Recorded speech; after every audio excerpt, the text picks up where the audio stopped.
everyone.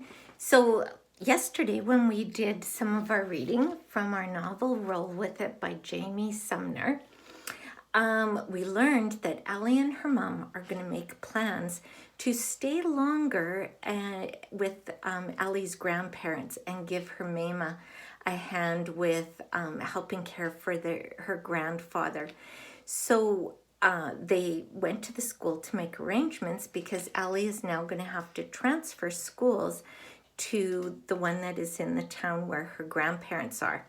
And when we left off, I don't think Allie was very happy about the meeting because the school recommended that Allie continue with a teacher's aide or an educational assistant, and she was not happy with her mom's decision on that.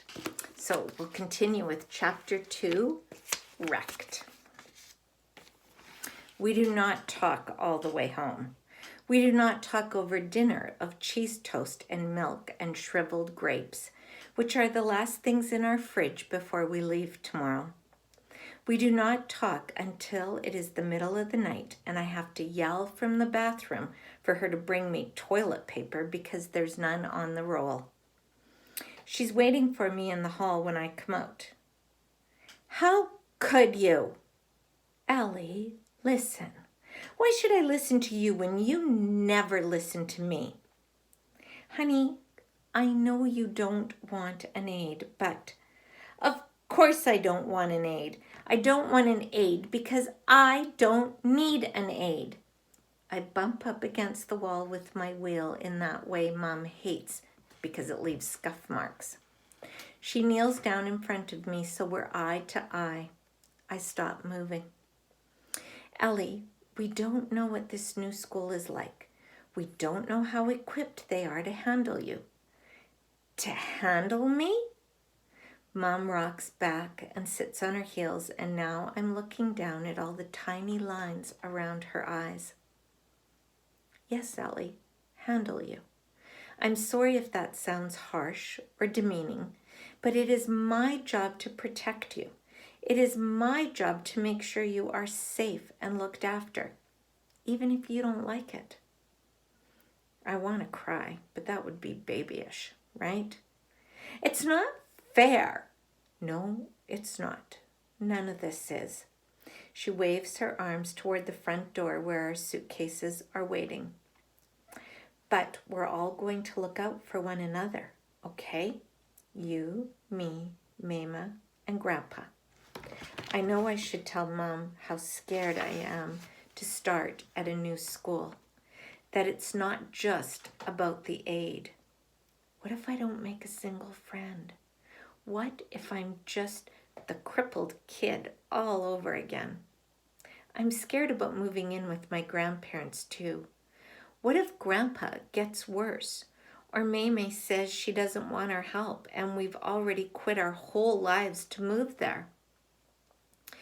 But I look at Mom, and man, she looks tired, like she could curl up and sleep right here on the floor.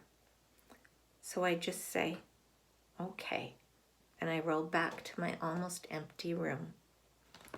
Chapter 3, Road Trip. And I think we know why it's called Road Trip. Dear Dad, I'm writing from the road. Don't worry, I'm not driving. Ha ha. We're on our way to Oklahoma, as you know. Mom said I had to email you and wish you Merry Christmas. Merry Christmas. Okay, now she says I have to say more than that. Tap, tap, tapping because I can't think of anything. Okay, how's the weather? Just kidding. We left 10 minutes ago. Really though, I'm good. Wheels are good. See you in the summer. Ellie. It's already been more than 3 hours and we're only just nearing Memphis. Tennessee is freaking long. I mean, it's not like I have a problem sitting, obviously. But the DVD player broke last night and there's nothing to go back here but watch the river appear and disappear again. If you've never seen the Mississippi, you're not missing any. The MISSISSIPPI is ugly. It's murky on a good day. In winter, it's toilet water. At least there's a big, beautiful lake where we're headed. If I play it right, maybe Mom will let me do more than sit with my feet in it this summer. Water is the only place my body isn't the enemy. In the water, I'm weightless. I can float free. I'm starving. Let's get past Memphis. But the barbecue's in Memphis. I saw an episode of the Great Food Truck Race where they went to Memphis. I want to go to Leonard's Pit, get a whole pile of their barbecue pork and shoestring fries. I yell out the exit number at every mile marker for 10 miles. It works.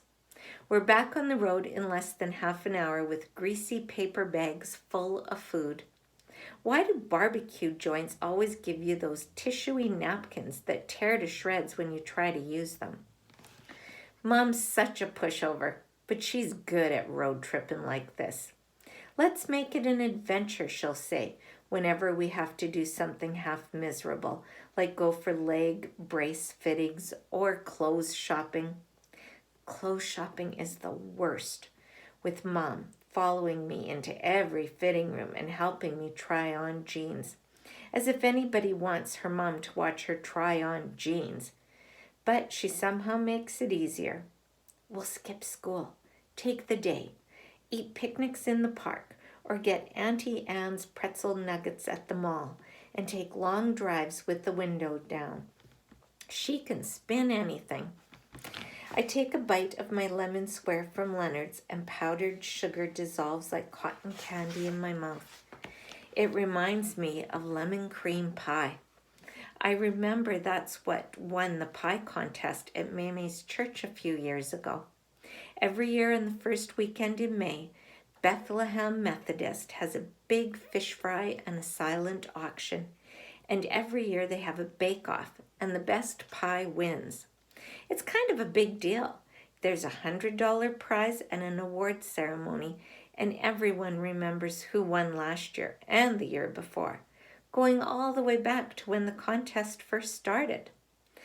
I've always been stuck at home still in school and wishing I could be there. I do some basic math. The bake-off is a little more than 4 months from now. I'll be there and I can finally enter. And I can win. I know I can. Every famous chef has to start somewhere. Shoot, Mom says when a blob of red sauce falls on her pants. I look down at my wheelchair tray. I forget sometimes the other humans don't come as well equipped. I've got 100 bottles of beer on the wall. Allie, no. I sing louder. We're in Arkansas now and stuck in traffic outside Conway. Take one down, pass it around, 99 bottles of beer on the wall. Allie, I will pull this car over right this minute if you don't stop that. 99 bottles of beer on the... All right, if you don't like my choice of music, you can pick the station. Anything but country. We live in the country music capital of the world. Not anymore, I say, and catch her eye in the mirror. I shoot her a thumbs up. Not anymore, she says, and smiles and spins the dial. And we'll stop there, and we will pick it up tomorrow and find out how Allie and her mom's road trip go.